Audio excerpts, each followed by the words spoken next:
kelompok 4 akan membahas mengenai siklus sel. Perkenalkan, nama saya Leticia Kurniawan. Saya Zafira Putri. Saya Syifa Fadila Aisyah. Saya Farida Samini Pratiwi. Saya Diva Septia Amraini. Saya Abdul Razak. Dan kami semua dari kelas 2022B. Baik, materi pertama yang akan kita bahas yaitu siklus sel. Sel dan sel reproduksi. Kehidupan sel disebut siklus sel. Siklus sel mempunyai beberapa fase yang berbeda. Yang pertama ada G1, S, G2, dan M. Yang telah berhenti membelah sementara atau reversibel disebut memasuki fase diam. Siklus sel dibagi menjadi dua peristiwa besar yaitu mitosis dan interfase. Interfase dibagi menjadi tiga fase yaitu fase G1, fase presintesis, fase S sintesis DNA, dan fase G2 atau postduplikasi DNA. Dalam fase G1, dalam waktu ini diproduksi organel. Sintesis protein terjadi untuk pertumbuhan dan diferensiasi. Karena terjadi transkripsi gulungan DNA yang terbuka, fase ini bervariasi mulai dari hampir tidak ada sampai tahunan.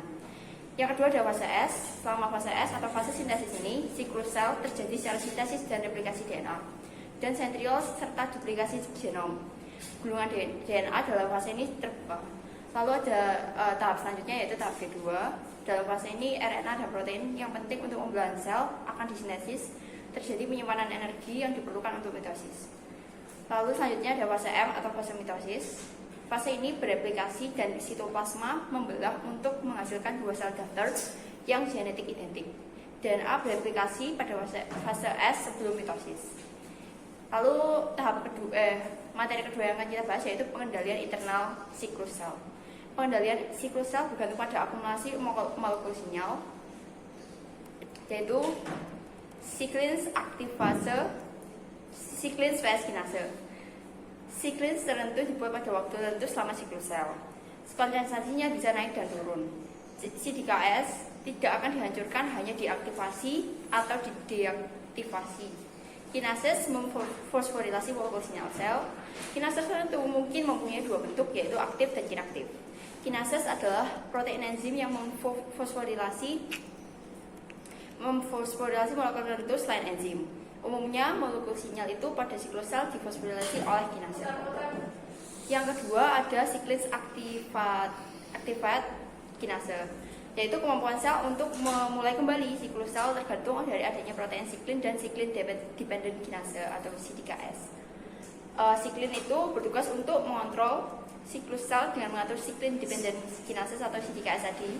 CDKS menjadi aktif ketika berikatan dan membentuk kompleks dengan protein siklin.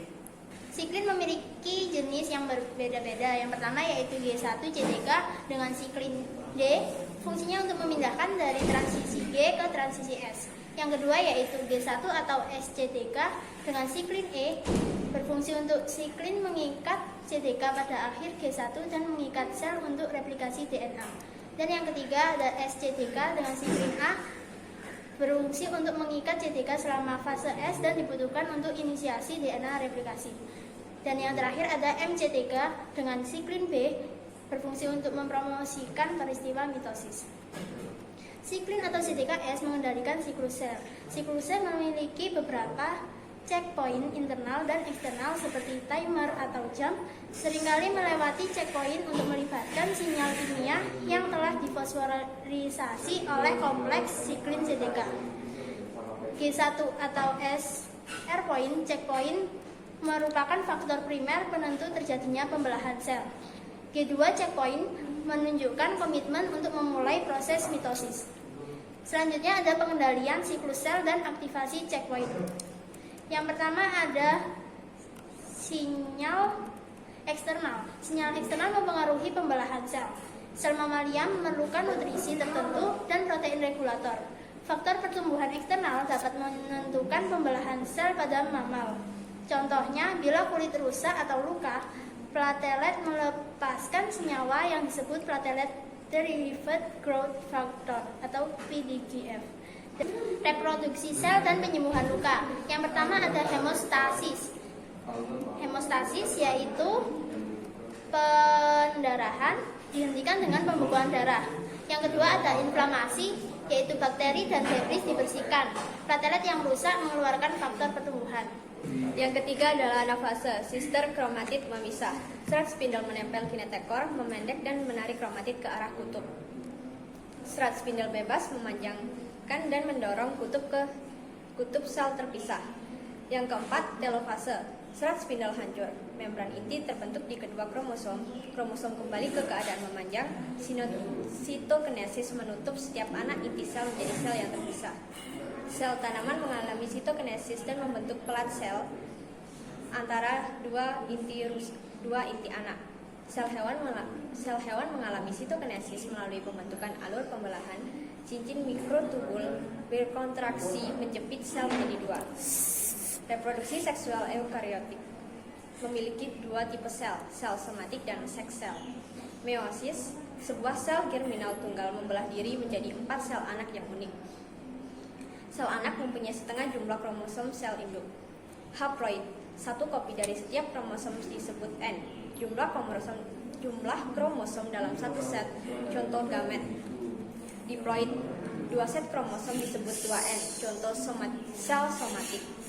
Penggabungan 2 gamet bertujuan untuk membentuk satu zigot. Zigot memiliki gamet yang berbeda dari 2 parents. Dalam fertilisasi pada manusia, tiap orang tua menyumbangkan 23 kromosom. Jadi, total kromosomnya ada 46. Meiosis ada 2, yaitu meiosis 1 dan meiosis 2. Kombinasi baru kromosom menghasilkan fertilisasi terjadi di meiosis 1. Crossing over pada profase 1, homolog pecah lalu bergabung kembali dengan pasangan yang berbeda menciptakan kombinasi sel baru dari setiap kromosom terjadi secara acak. Mitosis 2N, informasi genetik yang sama dalam sel induk dan sel anak. Meiosis N, sel anak dan induk berbeda. Sel anak mempunyai setengah jumlah kromosom sebagai sel somatik.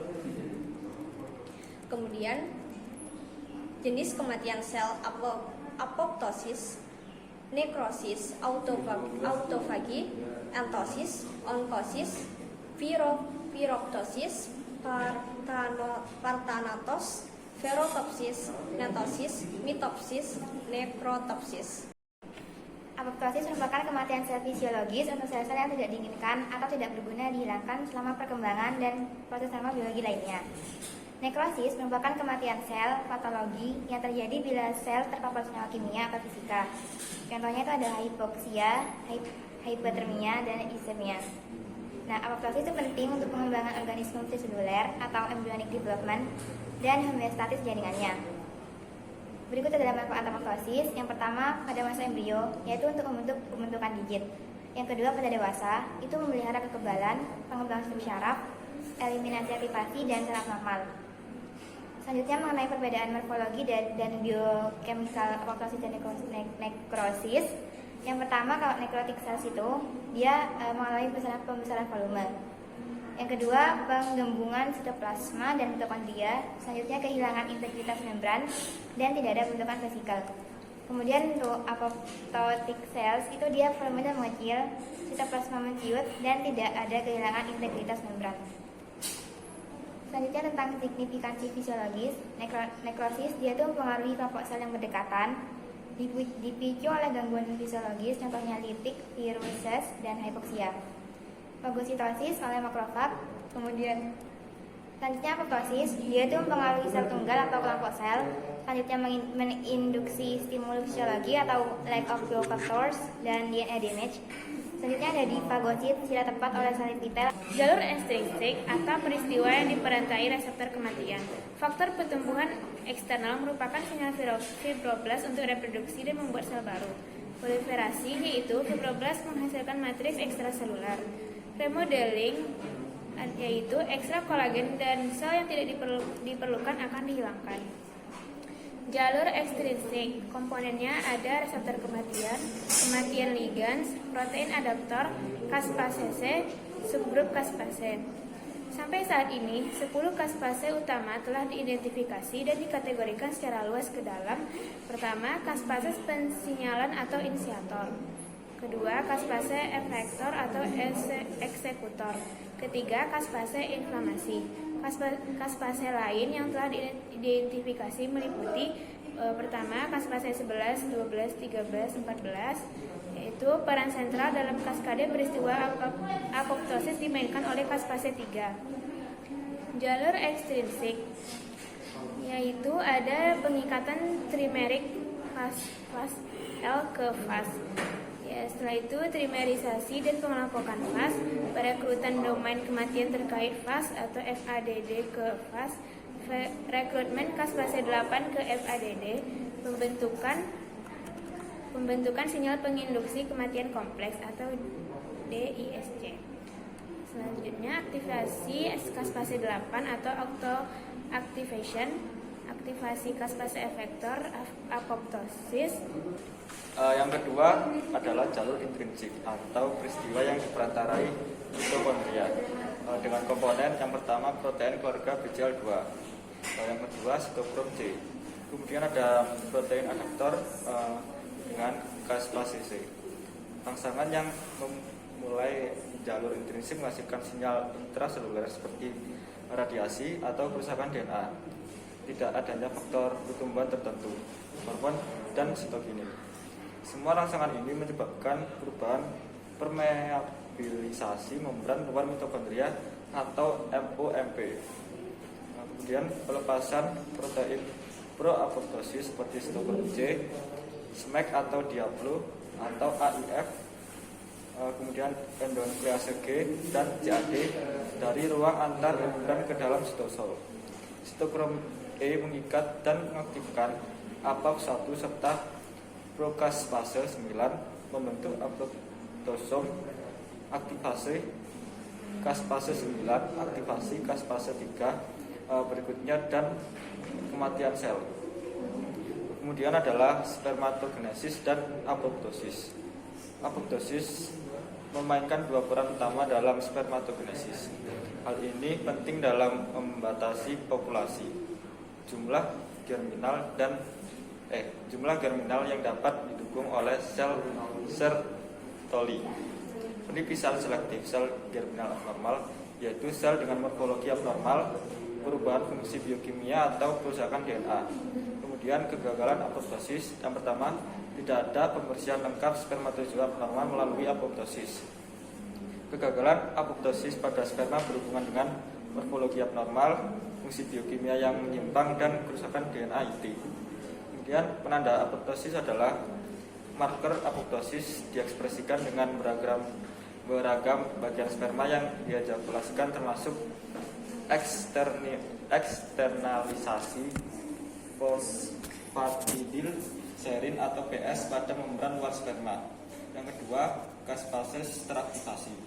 Kemudian kehilangan integritas mitokondrial membran potensial atau MMP. Kemudian fragmentasi DNA. Baik, sekian dari kelompok kami.